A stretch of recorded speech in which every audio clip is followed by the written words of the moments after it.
아합에 속한 자의 멸망이 있었죠. 그 가운데 아합의 외손자였던 남유다 왕 아하시아도 에후에게 죽임을 당했습니다. 아하시아가 죽은 후에 당연히 누가 왕이 되리라고 생각했겠습니까? 그 아들들 가운데 후계자가 세워질 것이라고 생각을 했는데, 지난주에 우리가 말씀을 보았지만은 아하시아의 어머니 아달랴가 왕의 자손들을 다 죽이는 일이 일어났습니다. 왜 그렇게 한 것일까요? 권력욕이죠. 사람이 자신의 우상에 사로잡히게 될 때에, 무엇인가에 사로잡혀 그것을 목적두게 될 때에 얼마나 끔찍한 일을 벌일 수 있는지를 보여주게 됩니다. 권력욕에 사로잡혔던 이 아달랴가 상상할 수도 없는 이 일을 행한 것입니다. 이런 악행을 행하고 아달랴가 왕위에 올라서 악이 득세하는 것처럼 보였지만, 하나님께서는 이 일을 하고 계신 것이었습니다. 우리가 우리의 삶 속에서 하나님이 침묵하고 있는 것 같이 보이는 끝에도 하나님은 침묵하는 것이 아니라 일하고 계십니다.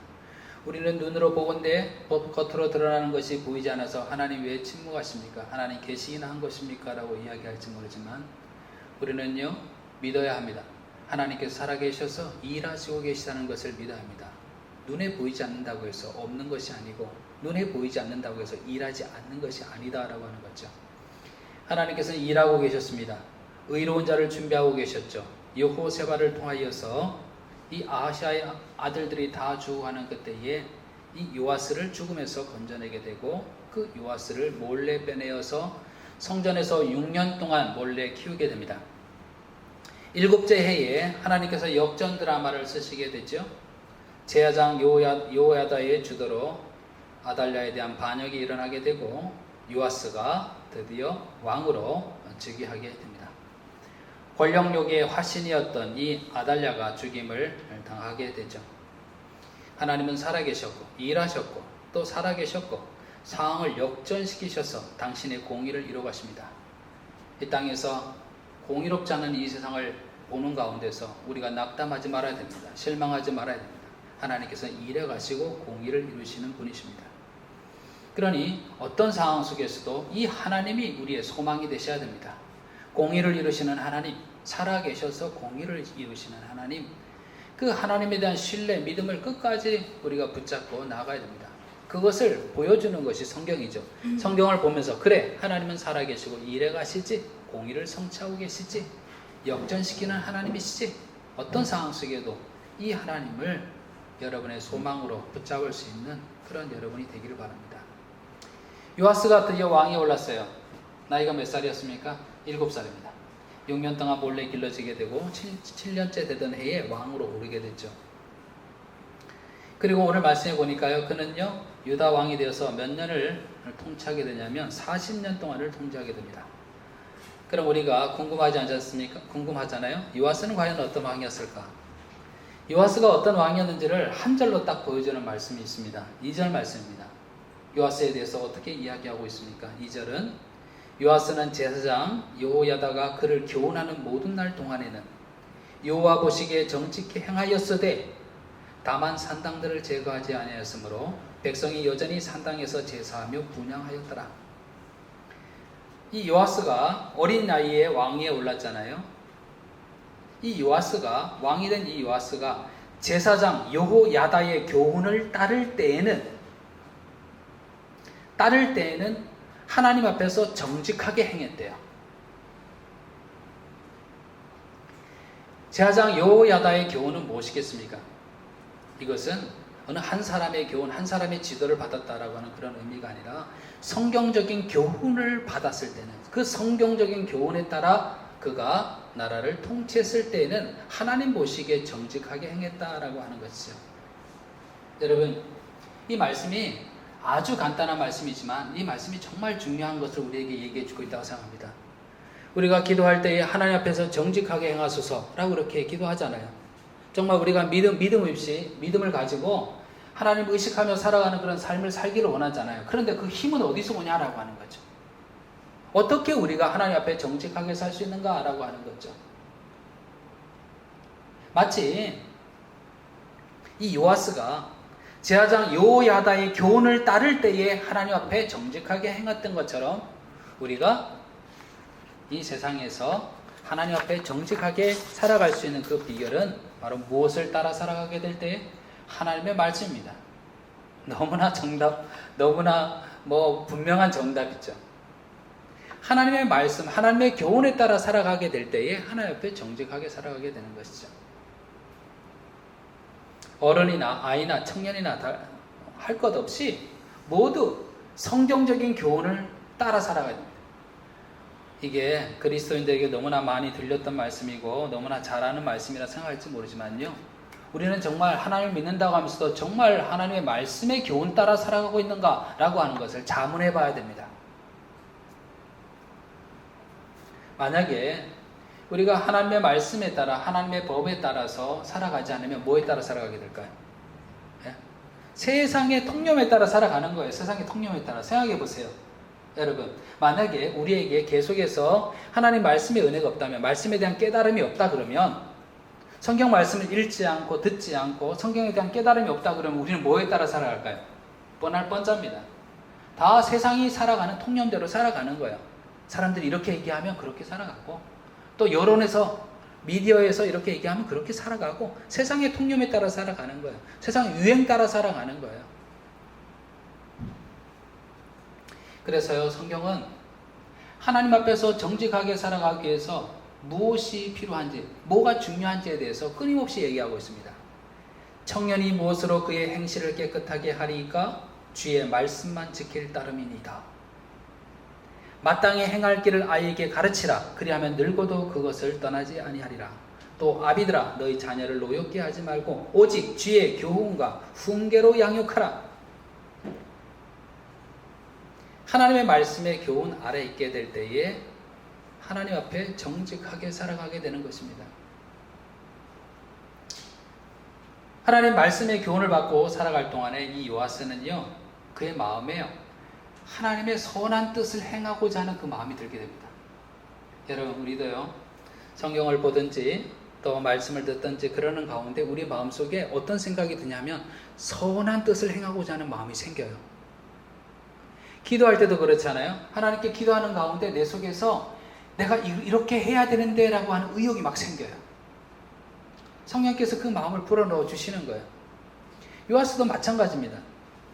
하나님의 교훈을 받고 살아가는 가운데 그의 마음속에서 하나님의 선한 뜻을 행하고자 하는 의욕들이 생기게 되는데, 그것 중에 하나가 바로 성전을 수리하는 일이었습니다. 그게 눈에 들어왔어요.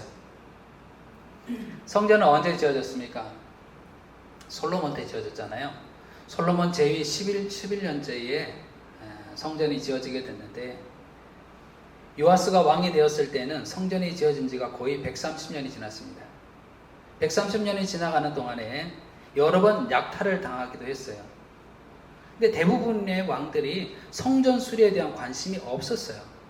그런데 하나님의 말씀에 따라 하나님 앞에 정직하게 살려고 하는 이 요아스에게 뭐가 눈에 들어왔냐면, 여기저기 수리할 곳이 보이는 성전이 눈에 들어오기 시작한 거예요. 그런 마음이 든 거예요. 우리가요, 말씀에 충만하고 성령에 충만하게 될 때 하나님께서 우리의 마음속에 생각 넣어주시는 것이 있습니다. 이런 생각, 저렇게 이렇게 해야 되겠구나, 저렇게 해야 되겠구나, 이런 선한 생각들이 막 들게 되는 거예요. 이게 깨어있는 거죠. 요아스에게 그런 생각이 드는 거예요. 이렇게 성전을 내버려 둬서는 안 되겠다. 파손된 성전을 이렇게 내버려 둘 수는 없다라고 하는 그런 생각이 든 겁니다. 그래서 무너진 성전을 수리하기로, 파손된 성전을 수리하기로 한 거죠. 수리하게 됐죠.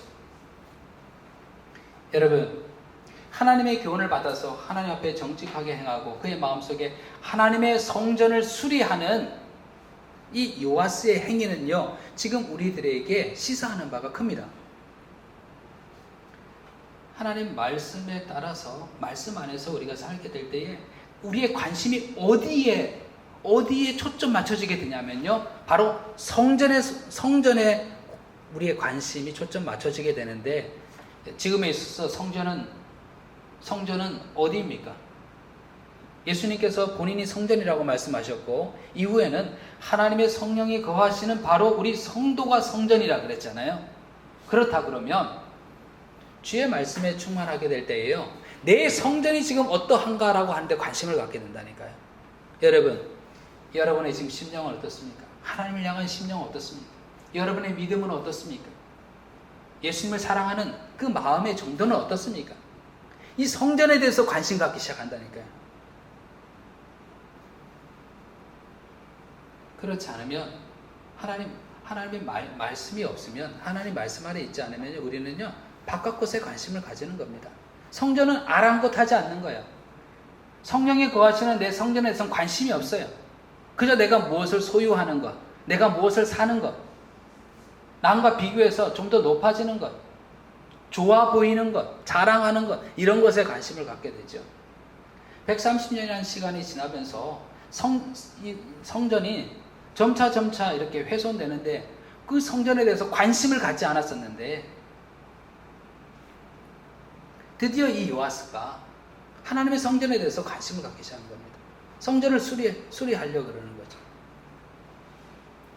여러분, 하나님의 말씀의 교훈 아래 살아가는 가운데 여러분의 내면의 성전에 관심이 있으시기를 바랍니다. 많은 사람들이 관심 갖는 분야들이 있잖아요. 저마다 관심 받는 분야들이 다 있어요. 그래서 그것 때문에 내 시간을 투자하고 내 에너지를 투자하고 삽니다. 여러분, 그런데 여러분 내면의 성전에 얼마나 관심이 있습니까? 하나님 앞에서 내 심령이 겸손한 심령, 상한 심령, 은혜를 사모하는 심령, 예수님을 사모하는 심령, 하나님 나라를 사모하는 심령이 되고 있습니까? 하나님 앞에서 나는 어떤 성전인가? 무너지고 허물어진 것은 없는가? 다시 고치고 세워야 될 것은 없는가? 봐야 합니다. 성경을 보게 될 때 끊임없이 너 자신을 보라고 이야기를 하고 있습니다. 말씀이 우리 심령을 두드립니다. 부지런하여 게으르지 말고 열심을 품고 주를 섬기라. 세월을 아끼라. 때가 악하니라. 이 모든 말씀들이 우리의 성전을 너희가 보라 이거죠. 너희가 어떤 왕국을 향하여 열심을 품고 살아가고 있는가? 라고 하는 것을 도전하시면서 너희의 성전을 보라라고 하는 거죠. 너희의 마음이 허물어지지 않는지, 무너져 있지는 않은지 보라는 거죠. 세상 통념에 따라 살아가게 될 때에 사람들은요, 자신의 마음의 이 성전에 대해서 방치하게 됩니다. 여기는 관심이 없어요. 하나님 앞에서의 내 심령에 대해서는 관심이 없어요. 세상의 통념에 따라 살아가게 될 때에. 금이 가고 허물어져 가는데도 다른 것에 정신이 팔려서 그것을 쫓아 살아가게 되는 거죠. 말씀의 교훈 속에서 하나님 앞에서 정말 중요한 것이 무엇인지, 하나님 앞에서 내 성전은 어떤 모습인지를 여러분이 보고 그 성전을 다시 수리하고 다시 일으키고 다시 설 수 있는 그런 여러분이 되시기를 바랍니다. 성경에 보게 되면 기름을 준비했던 슬기로운 5처녀 이야기가 나오잖아요. 10명의 그 여인들이 그 신랑 오기를 기다리면서 기름을 준비하고 있었잖아요. 5명만이 충만한 기름을 준비해서 신랑과 함께 그 나라에 들어가게 되잖아요. 그런데 신랑과 함께 그 나라에 들어가지 못한 남겨진 이 5 여인들은 왜 그랬을까요? 왜 기름을 준비하지 못했을까요? 이런 생각을 하는 겁니다. 그냥 이 정도면 됐다라고 생각하고 별로 내 내면의 기름이 어느 정도 되는지 생각지 않는 거죠. 다른 데 관심이 있는 거죠. 그냥 이 정도면 됐어. 나는 그래도 교회를 다니고 나는 그래도 예수 믿는 크리스찬이고 그러니 이 정도면 됐지 라고 하는 생각 때문에 그냥 당연히 기름은 있는 걸로 생각하는 거예요. 실상은 기름이 충분치 않음에도 불구하고 그렇게 생각하는 거예요. 자신 내면에 대한 관심이 별로 없었던 거예요. 그러나 자신의 내면에 대한 관심을 가졌던 이 여인들은요, 늘 생각하는 거예요. 내 기름이 충만한지. 신랑이 오셨을 때에 그 신랑을 맞이할 기름이 내게 충분한지에 대해서 늘 생각하는 거예요. 늘 그 기름을 구하고 그 기름을 채우는 것입니다. 여러분, 제가 이번에 한국에 다녀왔잖아요. 여러 사람을 만나서 얘기하잖아요. 얘기하는 가운데 이제 노후를 준비하는, 앞으로의 미래를 준비하는, 노후를 준비하는 사람들의 이야기를 듣잖아요. 근데 그분들의 얘기의 공통적인 게 뭔지 아세요? 뭘 꼭 얘기하는지 아세요? 노후를 준비한다 그러면서 뭘 꼭 얘기를 하는 것을 들었냐면요, 부동산, 아니면 뭐냐면 주식. 부동산, 주식에 모든 사람이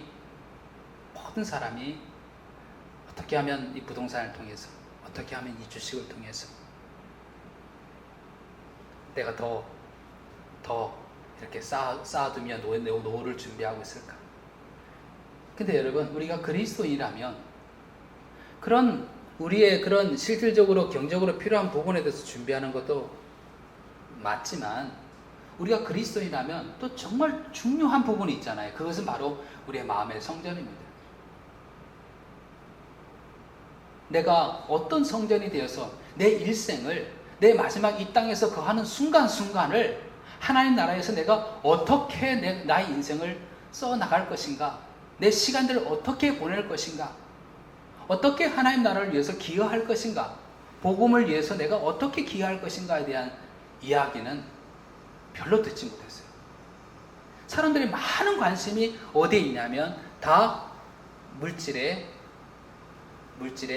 소유에 있습니다. 그것이 준비하는 일이라고 생각하는 거예요. 점차 더 물질주의화 되고요, 점차 신앙은 형식주의화 되고 있는 거예요.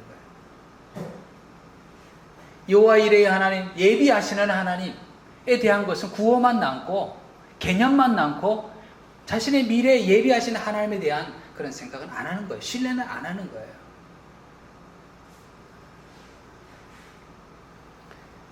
여러분, 이 요아스가 하나님의 말씀의 교훈 속에서 그가 성전을 수리해야 되겠다라고 하는 선한 일을 생각하고 이를 행했던 것처럼, 우리도 하나님의 말씀의 그 교훈 속에서 하나님의 선한 일을 생각하고 그 뜻을 행하기 위해서 노력해 나갈 수 있는 그런 우리가 되기를 바랍니다. 이 일은요, 우리의 일은, 마음을 새롭게 하는 일은 평생에 되어져야 될 일이에요. 어느 한때에 내가 말씀의 은혜를 받았다고 이 에너지를 가지고 평생 살아가는 것이 아니라 계속해서 하나님의 말씀의 교훈을 따라서 계속해서 내가 내 방향을 잃어버리지 않고 그 방향성을 가지고 나가는 겁니다. 평생에 되어질 일입니다. 왕위에 오르는 자에게 이 율법서를, 지난주에도 말씀드렸죠, 율법서를 등사본을 만들어서 왕에게 주게 됩니다. 그 이유는 뭐냐면 평생에 자기 옆에 두고 읽어 그의 하나님 여호와를 경외하기를 배우며 이 율법의 모든 말과 이 규례를 지켜 행할 것이라 라고 되어 있습니다. 왜 이 율법서를 주게 되냐면 평생에 이를 옆에 두고 읽어 무엇이 하나님을 경외하여서 하나님 뜻을 이루는 것인가에 대해서 배우고 이것을 행하게 하려고 함이라라고 이렇게 이야기를 하고 있습니다. 평생에 자기 옆에 두고라고 하는 말을 여러분 꼭 실감하시길 바랍니다. 요아스가 하나님 말씀의 교훈을 받았을 때는 하나님 앞에 정직하게 행했다 그랬죠. 그의 말로는 어떻게 될 것 같아요? 그의 말로는요, 오늘 본문의 말씀 읽었잖아요. 그의 말로는요, 아주 비참한, 불행한 말로를 맡게 됩니다. 제사장 여호야다가 그를 교훈하는 모든 동안에 하나님 앞에 정직하게 행하였던 그가요, 이후에 제사장 여호야다가 죽고 난 이후에는요, 요아스가 주변 사람의 말을 들어 아스라 목상과 우상을 섬기게 됩니다. 그뿐만 아니라 그 사실을 꾸짖는 여호야다의 아들 스가랴를 죽이게 됩니다. 바른말하는, 하나님만을 섬겨야 된다라고 바른말하는 스가랴를 죽이게 됩니다. 이런 일 이후에 아람 군대가 쳐들어왔고요, 요아스는요 하나님의 도움을 받지 못했습니다. 그가 살아남기 위해서 한 일이 뭔지 아십니까? 오늘 본문에서 나옵니다만 그가 아람 군대의 침략을 받고 살아남기 위해서요, 그 왕궁에 있는 성전에 있는 모든 보물을 다 긁어 모아서 그것을 뇌물로 바칩니다. 아람 왕에게 뇌물로 바칩니다. 이게 하나님의 도움을 받지 못하고 자기가 할 수 있는 최선이 뭐냐면 보물을 긁어 모아다가 그것을 뇌물로 바치는 거예요. 그리고 나를 살려주십시오라고 이야기하는 겁니다. 그럼 그가 목숨을 부지하는 것 같았습니다. 그런데 어떻게 되었습니까? 그의 신복들이 그를 모반하여서 그를 죽이게 됩니다. 그러니 이 요아스의 슬픈 말로 처음에는 하나님의 말씀의 교훈을 따라 살아가게 될 때에 하나님의 선한 뜻을 따라서 성전을 수리하고 했던 이 왕이 하나님의 말씀을 떠나게 될 때에 우상을 숭배하게 되고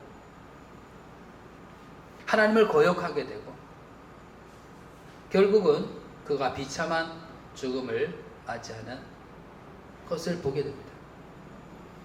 여러분 꼭 기억하시길 바랍니다. 요아스는 제사장 여호야다가 그를 교훈하는 모든 날 동안에는 여호와 보시기에 정직히 행하였다. 뭘 기억하게 됩니까? 그렇습니다. 제가 평생에 여호와의 말씀의 교훈 아래 거하기를 원합니다. 그리하여서 내 인생의 순간순간 늘 하나님 앞에서 정직하게 행하기를 원합니다. 평생에 옆에 두고 그런 저와 여러분의 삶이 되기를 바랍니다.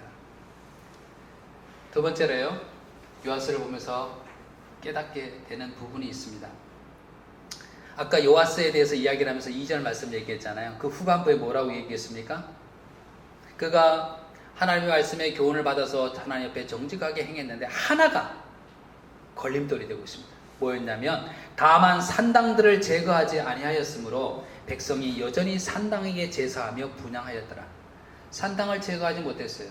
왜 산당을 제거하는 것이 중요하냐면 이 산당이 우상 숭배의 온상이 되었기 때문에 그렇습니다. 높은 곳에 산당을 세우고 그곳에서 처음에는 여호와 하나님도 찾았지만 나중에는 여러 우상들을 찾게 되어 이 산당이 우상 숭배의 온상이 되었습니다. 이것이 하나님 앞에서 분명히 이것을 제하여야 된다는 것이 분명함에도 불구하고 요아스는요 이것을 제거하지 못했어요. 왜 그랬을까요? 뭐라고 얘기를 하고 있습니까? 백성이 여전히 산당에서 제사하며 분향하였더라. 뭐 때문에 그렇습니까? 백성들을 보니, 국민들을 보니 이거를 제거했다가는 큰일 날 것 같거든요. 그들의 마음을 상하게 하지 않는 거죠. 그들의 마음을 거슬러서 금하게 할 용기를 갖지 못한 거죠. 이게 옳은 일임에도 불구하고 하나님 앞에서 꼭 해야 될 일임에도 불구하고 국민들에게서 받을 원망과 분노를 생각하게 될 때 결코 일을 하지 못하는 겁니다. 뭐에 민감하고 있습니까? 국민들의 마음에 민감하고 있어요. 그럼 이런 질문을 하게 됩니다. 국민들의 마음에 민감한 거, 이게 좋은 얘기 같잖아요. 정치인들이 들어야 될 얘기잖아요. 국민들의 마음이 어디 있는지. 정치인들이 늘 하는 얘기가 우리가 국민을 위하여서 국민의 마음만 보고 제가 걸어가겠습니다.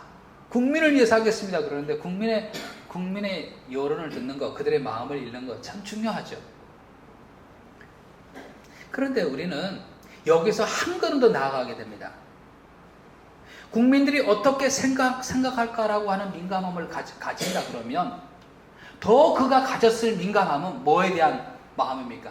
하나님에 대한 마음입니다. 하나님께서 어떻게 생각할까라고 하는 고민. 그 민감함은 어디 있단 말입니까? 여러분, 하나님을 믿는다는 것은 뭡니까? 뭐에 대한 민감함을 가지는 겁니까? 하나님의 마음에 대한 민감함을 가지는 것 아니겠습니까? 하나님께서 이 상황이시라면 어떻게 말씀하시는가? 예수님이 이 상황이라면 어떻게 하실 것인가? 라고 하는 것을 질문하며 살아가는 것이 바로 믿음의 사람이 아닙니까?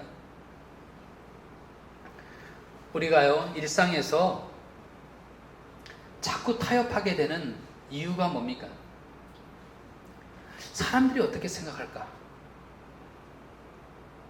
내가 이렇게 한다면 사람들이 나를 어떻게 볼까? 그냥 튀지 않고 교회를 다니면서도 예수님 믿는다 그러면서도 튀지 않고 그냥 대세를 따라 살아가는 것이 삶의 지혜가 아닌가? 이런 것 때문에 우리는요 자꾸 타협을 하게 되는 거예요. 뭐에 대해서 민감한 겁니까? 사람의 눈에 대해서 민감한 겁니다. 사람이 나를 어떻게 생각할까? 사도행전을 암송하면서 우리가 늘 암송하는 본디오 빌라도 있죠. 본디오 빌라도는 사람들이 데려온 십자가에 못 박혀 죽이라고 데려온 예수님을 신문하면서 빌라도는요 예수님에게 죄가 없다는 것을 알았어요. 그리고 왜 그들이 예수를 죽이려는지에 대해서도 알았어요.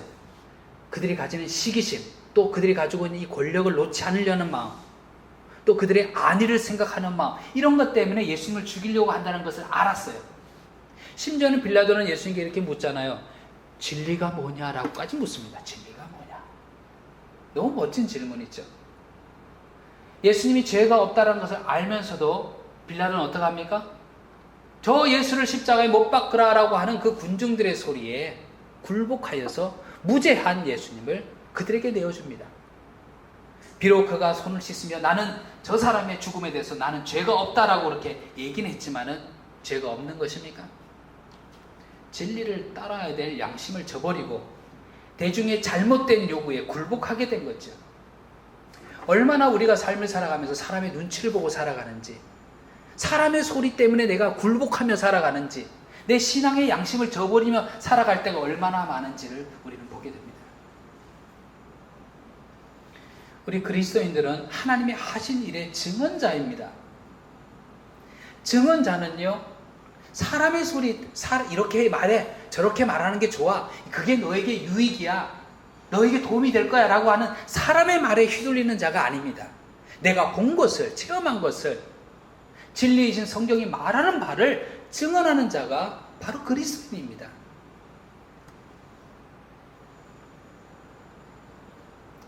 요아스가 국민들의 눈치를 보면서 그들이 모두 하고 있는 일을 금하는 것이 어려웠을 수 있겠죠. 그러나 성경은 뭐라고 했습니까? 그가 산당을 제하지 않았다라고 하는 바로 이 얘기를 딱 꼬집어서 이야기를 하고 있지 않습니까? 마땅히 해야 될 일을 하지 않았다라는 것을 꼬집어서 이야기를 하지 않습니까? 우리 그리스도인들 우리의 삶도 하나님 앞에서 당연히 해야 될 일에 대해서 사람의 눈 때문에, 사람이 어떻게 생각할까라고 하는 그 생각 때문에 거기에 매몰되어서 그냥 침묵하고 굴복하고 있는 것이 아니라 이를 담담히 행할 수 있는 용기가 필요합니다. 그러니 여러분, 믿음이라고 하는 것은 다른 말로 표현하게 되면 용기입니다. 우리가 믿음이라는 말을 여러 가지로 많이 표현하잖아요. 그죠? 믿음은 신뢰이다. 하나님에 대한 신뢰. 또 믿음은 무엇이다. 이렇게 표현을 많이 하잖아요.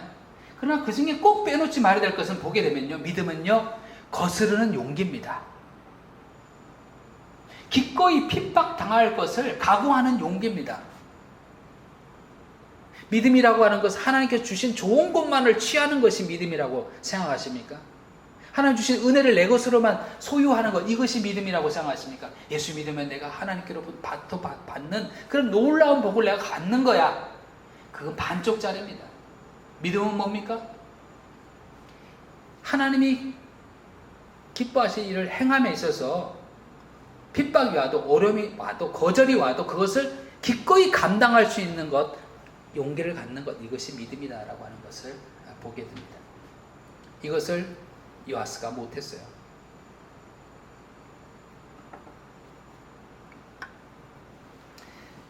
히브리서 11장에 보게 되면 믿음의 조상들에 대해서 쭉 나오고 있잖아요. 그들을 이야기할 때 그들은요, 이 세상에서 나그네라고 이야기를 했습니다. 나그네. 나그네는 집이 있어요, 없어요? 나그네는 집이 없습니다. 이곳저곳을 다니는 겁니다. 나그네는. 그렇죠. 근데 아이러니하게도 이 세상에서는요, 자기 집을 마련하기 위해서 집 마련하는 거 중요하죠. 그러나 다른 차원에서의 의미로 여러분 한번 생각해 보시길 바랍니다. 그냥 하나님 나라를 바라보고 나그네로서의 삶이 아니라 그냥 이 땅에 정착하고 안주하고 그곳에서 그냥 평안을 누리려고 하는, 근데 믿음의 사람, 히브리서 11장은요, 믿음의 사람들은 나그네라 그랬습니다. 나그네 이유는 뭐냐면 본향을 바라보기 때문이다라고 그랬습니다. 그들이 이제는 더 나은 본향을 사모하니 곧 하늘에 있는 것이라. 이러므로 하나님이 그들의 하나님이라 일컬음을 받으심을 부끄러워하지 아니하시고 그들을 위하여서 한 성을 예비하셨느니라. 우리는요, 본향을 바라보는 사람입니다. 우리는 나그네입니다. 나그네는 세상에 이 땅에 있는 것에, 이 땅의 일에 휘둘리고 넘어지는 자가 아니라 마땅히 하나님께서 기뻐하신 그 일을 용기를 가지고 행해가는 자이다 라고 하는 것이죠. 하나님 나라에 속한 사람으로서 이 믿음을 가지고 행해갈 수 있는 저와 여러분이 되기를 바랍니다. 세 번째로요, 오늘 말씀을 보는 가운데 오늘 본문에도 말씀을 읽었지만은 이런 생각이 들어요. 요아스가 성전을 수리하고자 하게 될 때 어떻게 먼저는 했냐면 제사장들을 불러다가 당신들이 아는 사람들에게서 성전 수리를 하기 위하여서 은을 받거든 그 은을 가지고 성전을 수리하라 그렇게 이야기를 했어요. 근데 성전 수리를 못했어요. 이유가 뭔지 아세요? 아는 사람들이 이 사람에게 이 제사장들에게 은을 가지고 와서 성전 수리하는데 써주십시오라고 은을 내밀었는데 제사장들이 그거를요 자신들의 생계를 위해서 다 써버렸어요. 그래서 성전 수리가 안 된 거예요. 우리가 이렇게 얘기할 수 있잖아요. 하나님의 성전을 수리하라고 은을 줬는데 그것을 자기가 다 써버려? 화가 나잖아요. 그죠? 그런 일을 하다니. 근데 또 한편으로 생각해보면요. 제사장들이 얼마나 어려웠는지, 생계가 어려웠는지 그냥 수중에 뭐라도 들어오니까 그냥 급한 대로 써버린 거예요. 그래서 성전 수리가 안 된 거예요. 근데 하나님의 성전을 수리하라고 가져온 은을 가지고 자기들의 생계를 위해서 써서는 안 되죠. 결코 그래서는 안 되죠. 그래서 이후에 어떻게 성전을 수리하게 되냐면 자기가 아는 자에게서 은을 받던 거를 폐지하고 직접 사람들이 은을 가져와서 직접 마치 지금의 헌금함처럼 그 헌금함 귀퉁이에 구멍을 내고 그 안에다가 담게 되고 그것이 가득 차거든. 얼마나 들어왔는지를 계수해서 그것을 성전을 수리하는 사람들에게 직접 주고 일을 하도록 했습니다. 그래서 성전 수리가 된 거예요. 제사장들에게는 어떻게 하냐면 속건제의 은과 속죄제의 은은 여호와의 성전에 드리지 아니하고 제사장에게 돌렸더라 라고 되어 있습니다. 생계가 어려운 이 제사장들을 위하여서도 길을 낸 거죠. 근데 분명한 게 있죠. 아무리 생계가 어려워도 그런 일을 해서는 안 되는 것이었죠. 제사장은. 여러분, 우리가 살아감에 있어서 생계를 유지한다라고 하는 것은 정말 중요하죠. 먹지 못한다고 생각해봐요. 우리 자식이 먹지 못한다고 생각해봐요. 누울 곳이 있어야 되는데 편히 밤에 저녁에 와서 누울 곳이 없다고 생각해봐요. 제가 이번에 한국에서 서울에서 한 경험을 했습니다. 이미 여러분 아는 경험이에요. 출근길에 제가 고속터미널을 가려고 가방을 하나 딱 들고 제 옷가방을 딱 들고 출근길에 지하철을 탔어요. MRT를 탔어요. 지하철을 탔는데 깜짝 놀랐어요.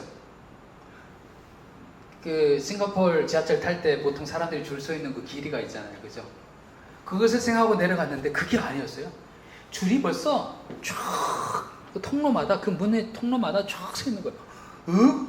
헉 하는 거예요. 이렇게 사람이 많구나. 그래도 터미널까지 갔는데 몇 정거장 안 되니까 조금만 참고 가면 되겠구나 라고 생각하고 우리 지하철이 와서 문이 열렸을 때 탁 타고 들어갔죠. 가방을 딱 들고 이렇게 탁 타고 들어갔죠. 근데 한 정거장 가고 난 후에 보니 또 사람이 꽉 찼잖아요. 꽉 사람들이 밀려왔어요. 더 이상 손잡이를 잡을 필요가 없었어요. 손잡이를 잡지 않아도 나는 넘어지지 않아요. 제가 하얀 그 운동화를 신고 갔거든요. 운동화가 시커매졌어요. 시커매졌어요. 그래서 그 다음 두 번째 정류장이 왔을 때는 제가 이런 생각했어요. 이거 저 사람들 어떡하냐, 못하겠구나. 더 이상 못하겠구나. 그냥 지하철에 문을 열었다가 다시 닫고 가겠구나 생각을 했어요. 그런데 웬걸 또 확 밀려오더니 그 여유 공간이 전혀 없는데도 불구하고 또 밀고 들어오는 거예요. 와, 이러거든요. 제 이 두 발을 딛고 설 수 있는 이 공간 마련하기 너무 힘든 거예요. 그래도 이게 수직으로 서 있잖아요. 만약에 이렇게 되면 안 되잖아요. 요 공간을 마련하는데 너무 힘든 거예요. 그리고 제가 들고 있던 가방 하나가 얼마나 야속한지, 얼마나 미안하고, 사람들한테 미안하고 야속한지. 바로 앞에 사람의 그 눈이 바로 코앞에서 보이는 거예요. 그때 제가 알았잖아요. 왜 사람들이 핸드폰에 빠질 수밖에 없는지. 핸드폰이 이게 뭐야? 사람들이 눈을 쳐다보지 않고 딴 데 신경 쓸 수 있는 유일한 그 길에 이러고 있으면서 핸드폰을 이렇게 보는 거야. 핸드폰을 이렇게.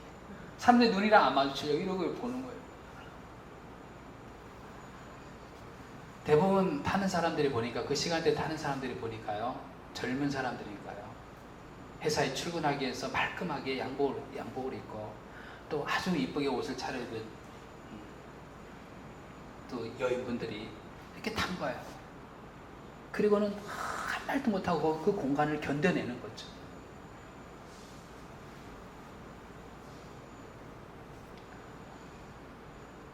공교롭게요, 그때 탔을 때가 또 보면 우리 장애인들이 시위할 때였어요.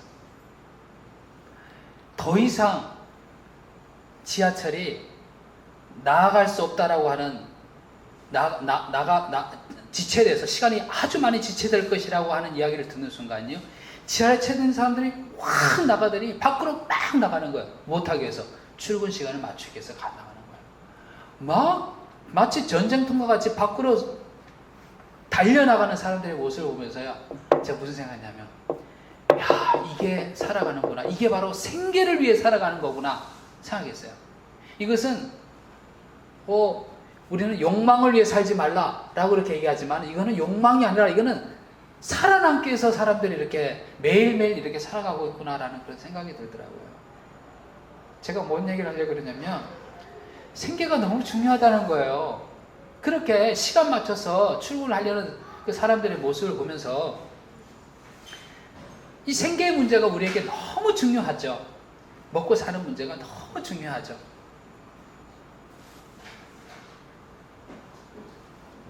그런데 오늘 본문에 자신의 생계의 문제 때문에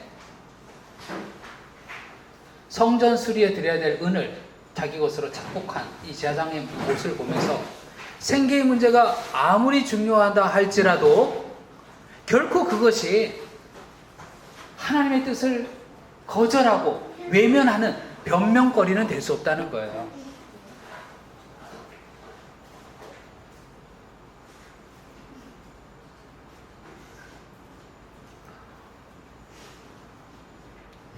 하나님, 제 생계 문제가 있지 않습니까? 이것 때문에 어쩔 수 없습니다 라고 얘기할 수는 없다는 거예요. 왜냐하면 예수님께서 오병이어의 기적을 일으키실 때 제자들을 시험하려고 먼저 빌립에게 얘기를 했잖아요. 우리가 먹을 것을 줘야 되겠다. 너희가 먹을 것을 줘야 되겠다 그랬더니 빌립이 뭐라고 얘기했습니까? 예수님, 정말 세상 물정 몰라도 너무 모르시네요. 이 한적한 곳에서 이 많은 사람을 먹이려면 얼마나 필요한지 아시나요? 아시면서 그런 얘기를 하시는 거예요? 이렇게 빌립이 얘기를 한 겁니다. 그럼 빌립에게 예수님께서 오병이어의 기적을 일으킨 것은 뭘 얘기하는 것이었습니까? 너희가 살아가는데 필요한 모든 것에 원천은 내게 있다라고 하는 것을 보인 것이 오병이어의 기적 아닙니까? 그리고 그들이 다 5,000명이 먹고 난 다음에 남지 않고 딱 떨어지는 것이 아니라 12바구니나 남은 이유가 뭡니까?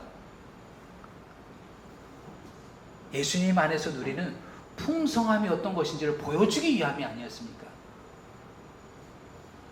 그러니 이걸 보게 되면요, 생계 문제는 우리의 삶에서 너무나 중요한 문제입니다.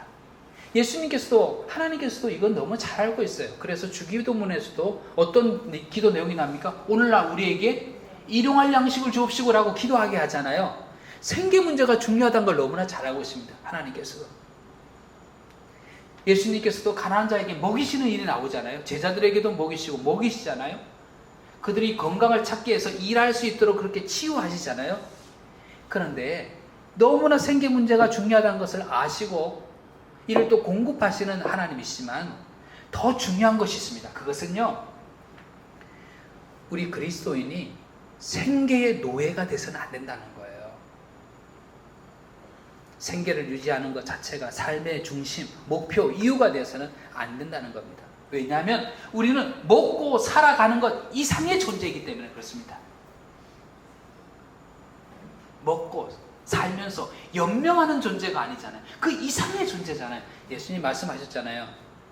예수께서 대답하여 이르시되 기록되었으되 사람이 떡으로만 살 것이 아니요 하나님의 입으로 나오는 모든 말씀으로 살 것이라.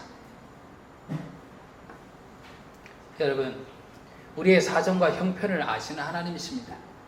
그래서 그 예수님께서 제자들에게 이렇게 얘기했습니다. 너희는 마음에 근심하지 말라. 하나님을 믿으니 또 나를 믿으라. 그런즉 너희는 먼저 그의 나라와 그의 의를 구하라. 그리하면 이 모든 것을 너희에게 더하시리라. 제자들에게 간곡하게 얘기를 했잖아요. 그러므로 염려하여 이르기를 무엇을 먹을까, 무엇을 마실까, 무엇을 입을까 하지 말라. 이는 다 이방인들이 구하는 것이라. 너희 하늘 아버지께서 이 모든 것이 너희에게 있어야 할 줄을 아시느니라. 누가 얘기한 거라고요? 예수님이 하시는 거잖아요. 그 예수님의 말씀을 우리는 진리라고 받아들인 것 아니에요? 그런데 우리는 예수님이 그렇게 말씀하셔도 그래도 우리는 생계 문제가 가장 중요합니다. 이렇게 얘기할 수 있다니까요, 우리가요. 우리는 생계의 종으로 살아가는 자가 아니라 예수님의 종으로 살아가는 자입니다. 우리의 필요를 아시고 우리가 무엇이 필요한지를 아시는 예수님께서 우리를 책임지심을 믿고 우리가 나가야 되겠습니다. 여러분, 오늘 유다의 요아스 왕 또 그의 제이시에 일어났던 일을 통해서 무엇을 깨닫게 되었습니까? 그가 하나님 앞에서 정직하게 행할 수 있었던 그때는 어느 때였습니까? 하나님의 말씀의 교훈을 따라 살 때였습니다. 하나님의 말씀 아래 살아가게 될 때에 하나님 앞에 정직히 평생에 말씀을 옆에 두고 하나님 경외하기를 배우고 하나님 말씀에 순종하며 살 수 있는 여러분이 되시기를 바랍니다. 또 무엇을 우리가 깨닫게 되었습니까? 사람의 눈을 의식해서 사람에 의해서 이리저리 휘둘릴 것이 아니라 하나님 눈앞에서 살아가시는 우리가 되기를 바랍니다. 또한 무엇의 종로로 타지 말고 생계의 종로로 타지 말고 하나님의 나라를 먼저 구하며 그렇게 살 수 있는 예수님의 종으로 살 수 있는 그런 여러분이 되시기를 간절히 축원을 드립니다.